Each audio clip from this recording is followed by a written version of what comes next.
so I've cut around the edge of it. I'm going to Now lay that it. is the bottom side is touching the gum area. Yeah, I laid it the bottom in the gum arabic, and now I'm going to spread it over the top of it too. So what the gum arabic does is makes the ink from the toner sticky, so that when I ink this up, the black is only going to stick to the black areas and not the white, hopefully. So you're rubbing that gum arabic on top. Yeah, I'm rubbing it on top, and so it was already, I laid it in the puddle of it, so it was on the bottom, and then I'm also putting it on top. Is there any danger of smearing if you rub too much, or does it I won't? don't think so. I mean, you can see the image is staying pretty Yeah. Okay. clear. And then I'm going to take the excess off the edge. Because this stuff is so expensive, I'll put it in my splashed gum arabic bucket here. I think they sell it in crystals too. That might be a little cheaper. Yeah, you can this is like the fancy stuff for the art store, because they use it in cooking too, so you might be able to get cheaper.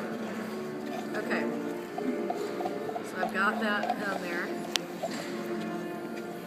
Okay, and now probably we should have mixed that longer, but we're going to go ahead and go for it. Okay, so I think this little amount of ink you can probably, so it should be like acrylic paint, like about that thickness, so that it's not like real watery, but it will like run like paint. You see it? Okay, so this is probably enough to do like 20 images at least. That's a lot. And so I'm just gonna lay out a line of this about the width of my brayer. I'm hoping, if this doesn't work, please forgive me. I'm learning how to do this, and I've only taught it once before, but it's really cool if it does work. So then I'm gonna ink up my brayer, and then I'm gonna go this way, and then I'm gonna ink my image. It's not gonna. Oh, so you don't have to put water over it. Not yet. We'll see in a minute. So I'm going to get a nice thick coat on here. And I'm going in one direction. If I went like this, I'll catch the paper and it'll stick to the brayer. So I'm just kind of going in one direction and getting it spread over there.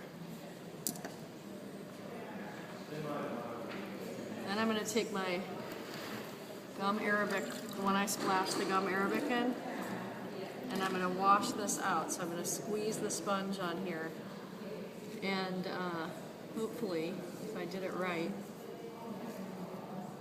oil and water don't mix, so it's going to make the ink separate from the water. And then you kind of like just blot out the white areas. This is not looking like it's going to turn out good. I can try my truck picture instead, it might work a little bit better. And so, blot this out.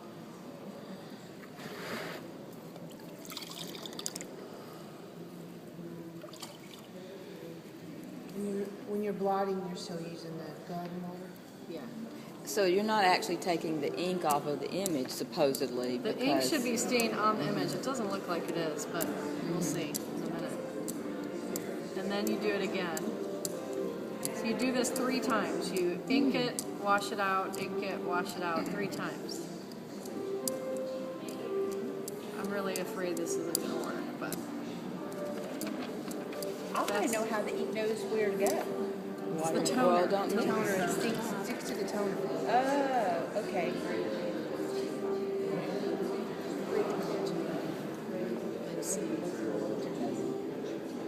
That's going to run to the edge by you. There you go.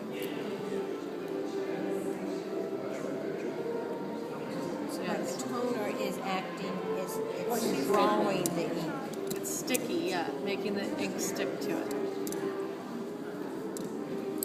Is there any time frame where you really need to let the gum arabic activate with the ink on the I toner. don't know, probably. Like I said, I haven't done this very much.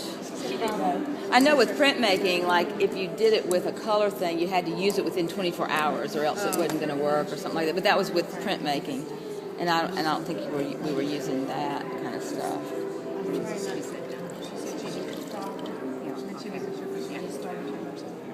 Yeah, I mean, so cool. I showed my students how to do this, and they had some pretty good results. Cool. So I sort of know what I'm doing. Love transfers. It's one of those practice makes perfect kind of things. Yeah, totally. Got to play with it. Totally. Okay, then Is there an upside when you first put the decal into the gum arabic? okay, this is not a decal. This is not a decal. I mean, excuse me, well, whatever. Sorry, whatever. just because if we start calling this a you're decal, right. Yeah. it's going to be a mayhem. You're Nobody's right. gonna know what we're- When the photocopy Yeah. is photocopied up, it Down. has to be up. I bet it works. Think it's going to work? Oh, thanks for the vote of confidence, you guys. I really need it this I morning. think those tiny little lines just you can't tell that the ink's really there. Or It's something really like magically that. in there. I think you're right. So you sponge it on first? Then you use the water and just, blot No, it. the clean water? Yeah, the clean water. Oh, not the gum water? To burnish it? Yeah, and then here's my spoon. And then we're gonna let this dry for a minute. Before you. Oh, okay. I'll do one more without talking so much and see if I can get this one to work.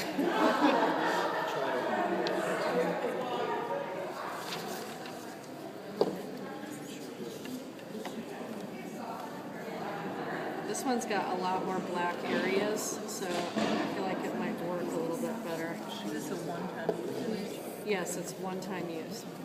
I love that Chuck image. I know I like old trucks. Did you see the one at the brewery last night? I think The that yellow one?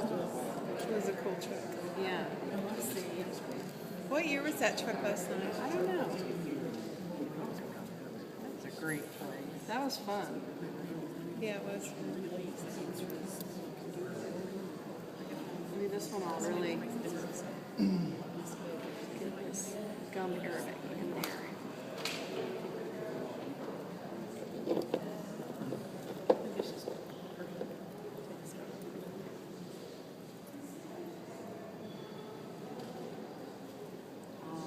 Piano style. Do you need another slab? Is that it's not gonna fit on the white? What cone do I bisque? I bisque to 06. I think it's probably whatever you bisque to is probably fine. I don't know. I don't think that's a real specific thing to this technique. You can bisque it. Yeah. And then this one, these are porcelain. This one is actually stoneware that I painted white slip on because that was our reclaimed clay at school. So I wanted to use it with our clay. So I just painted white slip so that you could see it. But you could paint red slip on there. You could paint whatever color, I should say underglaze, like, these Amico underglazes, any color you want, and then print on top of it, which is pretty neat too. Okay, I'm gonna take this excess Put it off. on bullet drive or I think leather hard works better. do you want another slab? Yes, please. Thank you. Something that's big enough. Yeah, actually, maybe can you give me one more and then I'll just overlap it onto the other one? Yeah. This time I did, yeah, just to get it really saturated because I feel like maybe that has something, when she said, do you have to, is there a time or whatever you asked, and I said probably, and then I thought, well, maybe I should do that a little bit more. This one I'm going to really get a ton of ink on here. Let's see if I can get it to work.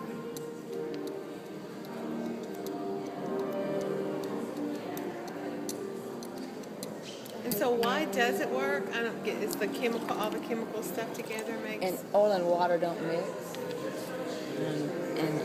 And that stuff she mixed up attaches to the ink on that the toner copy made. I'm sorry, I should. No, You can take I'm it. actually not that great at explaining it. You're doing a great job. keep talking. Did that make sense? Oh, that looks. The toner in the ink and the gum arabic react with each other. So the gum arabic is making the toner sticky. So the ink will stick only to the areas that have toner, which is the darker parts of the image. That make sense? So the main advantage of this over doing your printed out of the laser printer decal is because of your grades, more variety of color. The main reason to do this is that a few things. The decals, you can only put it on an already fired surface, so that's going to limit what you can do with your glazes. This one you could, put like whatever glaze you want over it. You could also put whatever color you want under it. Really, it's just a different looking effect. I mean, this has that more like newsprint look to it, where a decal is like really, really specific. And I don't know, decals sometimes I don't like them that much personally. Like I don't really use They them. look cheap or something. They look like stickers. Mass And produced. that's what they are. They look mass and produced. it's so like, it's not very handmade looking at all, Which, if that's what you're going for, great. For some people's work, oops, that's what you don't want. For some people's work, that's great. That's what they're trying to get. I mean, for my work, you could see where it just wouldn't make sense at all because it's so all bleeds and runs and. Oh, wow. Now this one looks like it's working. Yeah, Do you see that just floated right up off there. Yeah. This one's working. So cool. Doesn't the color also on the photo, the one that you do with the printer, if it's color, won't the color transfer also? No, it's only black and white because it's just the iron in the ink or in the.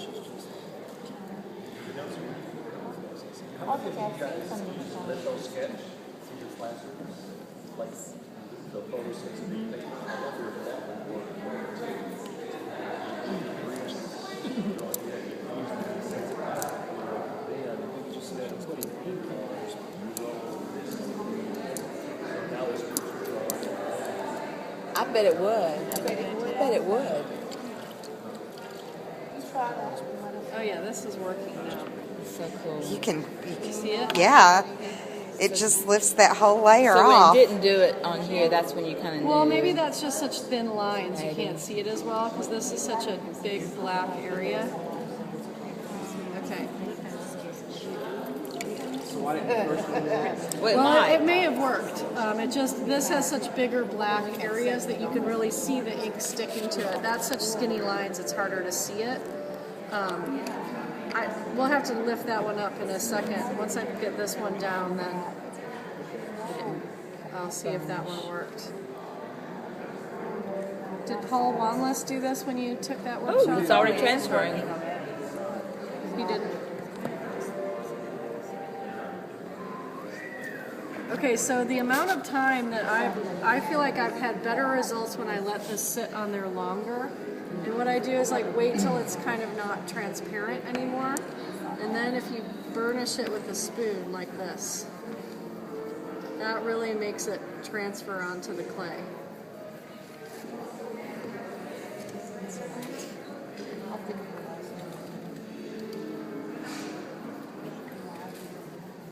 And you can kind of pick this edge up and sneak a peek and see if, oh yeah, it's working. So cool. Let's see if we can get these really fine little lines to show up too. If the tile's a little drier than this is so wet kind of that it's smushing, which is fine. I mean, it's working, but if you have a little bit harder leather hard, I think it might work a little bit better too. Well, that's so exciting. Make the heart beat fast. I know. I'm so thrilled. Well, I can go home being like, well, I did an okay Oh, job look at that. that. You did an teacher incredible session. job. I've been wanting to learn how to do this for ages. You have? You tried Okay, well, just I've been leaving worrying them in- about And it. I've been reading about it. I guess it's just seeing it. Yeah, It I makes know. all I've got the it in a difference. book, but Yeah. that just, it looks scary. Yeah, you're awesome. You might be able to. I don't, I mean, the nice thing about if you don't leave the paper and you peel it up like this, then I can go back with a brush and I could brush color on there, underglaze or whatever I want. And if you did it Yeah, on, isn't it like if you newsprint? did it on I love it. stuff, too. love you it. could do Oh, that your- makes me so happy that it worked. Even and if you let it dry, then you can go back and use the gum arabic and do some relief behind it to make the image stand up. You mean shellac? I'm in shellac. I'm Yeah, sorry. yeah, you could. You could, paint over just the image and then go back and scrub it, and then the image would be up higher. Yeah, and also, yeah, you can do that with you could layer up all these different techniques in so many ways that I think would work. Here, I'm gonna do this one just fast because It's like reminding me of encaustic in a weird way too. it's got a real old school look to it. I love It's- the way it looks. Yeah, I like the way it looks too.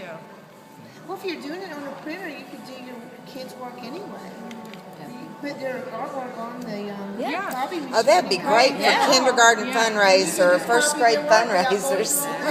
Yeah, what I used to demo on this plate for my class last semester was one of my students got really into wood block printing, and so he carved this amazing wood block.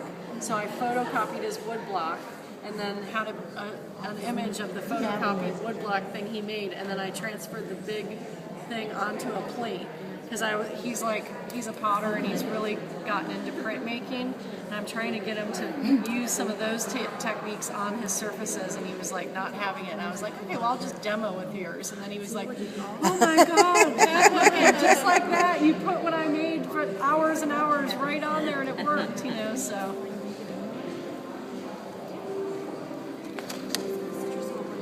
It is on there. I think I didn't let that dry enough. So better to let it dry a little bit. Anyway.